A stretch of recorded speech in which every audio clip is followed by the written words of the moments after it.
This is Today in St. Louis, focused on you. We begin this morning focused on Kirkwood's Farmers Market, where you can see that the flowers are out right now because it is indeed that time of the year. Time to go out, buy some flowers, and then, of course, get into the garden and start putting them in the ground. Sounds like fun. Good morning. It is Tuesday, April the 9th. I'm Rennie Knott. And I'm Michelle Lee. Just want to say thanks for joining us, including those of you who might be catching us on 5+. If you are waking up with us at 6 o'clock this morning, you know that it's a little bit warm outside. Just a tad. Just a tad. If you're heading out, you don't necessarily need a jacket. So let's get the latest from our meteorologist, Anthony Slaughter. Yeah, good morning, guys. You can leave that heavy coat at home today. It is so warm. Numbers are in the 50s and 60s out the door right now. And we actually have clouds that have made a return overnight. Showers, those will be spotty today, but they're already showing up in some of our viewing area, especially south, and even some lightning bolts here. So there is a little bit of thunder as well from southern portions of our viewing area, from Reynolds, Iron County over towards Rolla. This action will be lifting north through the day. So while we're dry in St. Louis right now, afternoon, evening, we'll have some spotty rain around. It's 57 at Lambert, a lot of 50s and even some 60s south of St. Louis from Perryville, Farmington, Sparta, and Mount Vernon. Chesterfield, you're at 48, but everywhere else, 50s and 60s. You see the futurecast, so those showers start to lift north as we go through the day, but I think it's evening hours when we'll have the rain around. 72 for the high today.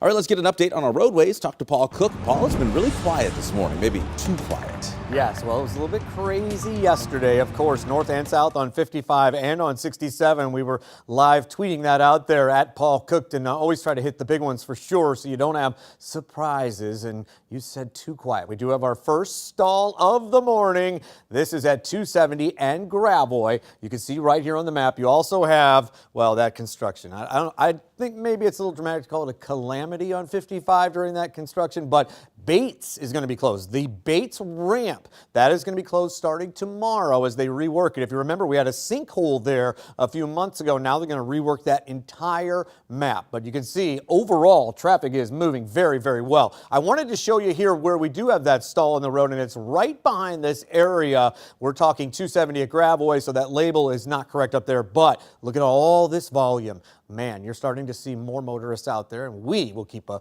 very watchful eye on it with another take of traffic minutes away. Thanks so much. This morning, police are working to figure out what led up to a shooting at a North St. Louis fast food restaurant. Our Sydney Stallworth joins us now live from police headquarters in downtown St. Louis. And Sydney, what are police telling you so far?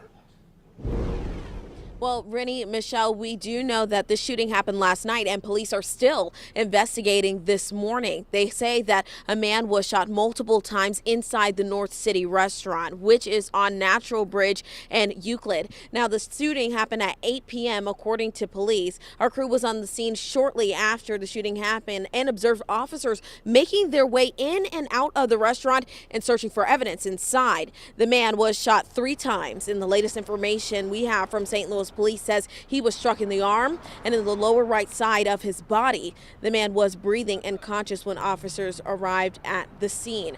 This morning we have reached out to St. Louis police for more information on this shooting, but we don't have an update as of this morning on that man's condition. In our next half hour, I'm going to go over our newsroom's data when it comes to violent crimes that have happened in the city of St. Louis so far. But for now, reporting live downtown, I'm Sydney Stallworth, 5 on your side.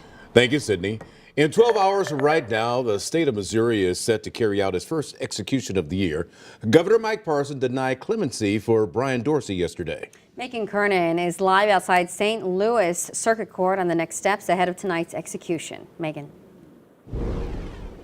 Michelle and Rennie, demonstrators will be gathering for Brian Dorsey outside of the St. Louis Circuit Courts at 3 p.m. today. Right now, an appeal focusing on Dorsey's record of good behavior is still pending before the U.S. Supreme Court. Now, last Friday, the Missouri Supreme Court denied a stay of execution, and yesterday, Governor Mike Parson denied clemency. Now, this will be Missouri's first execution of 2024. Now, Dorsey is convicted of killing his cousin, Sarah Bonney, and her husband in 2006. It happened in New Bloomfield, just north of Jefferson City.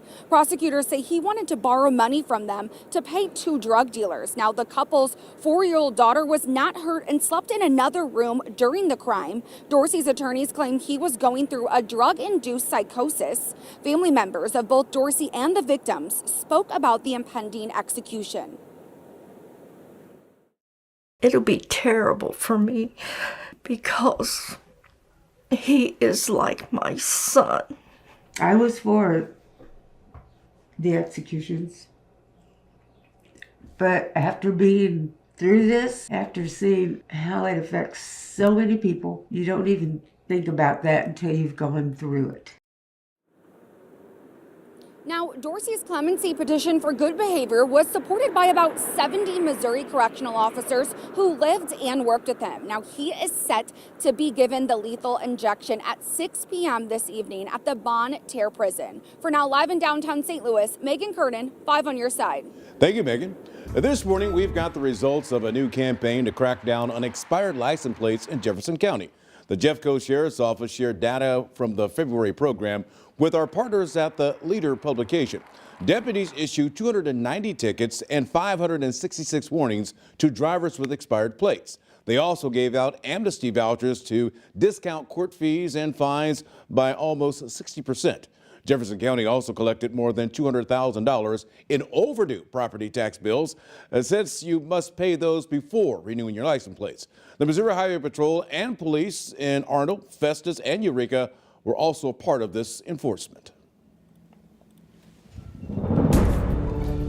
All right, let's get to our weather first forecast this morning. Get an update on the showers that are actually starting to pop up south of St. Louis. You can see on the radar we do have the green and even the brighter colors, the yellow and reds. That denotes some heavy rain coming on down. In fact, we're talking to you in Rolla, Ironton, Lesterville, even Bunker, our southern counties starting to get in on the shower activity. This will not be severe weather today, but you see the red embedded in some of the green. That's heavy rain. So while we're only calling for spotty showers, maybe we should call it spotty downpours, because that's what we'll have as we go through the day.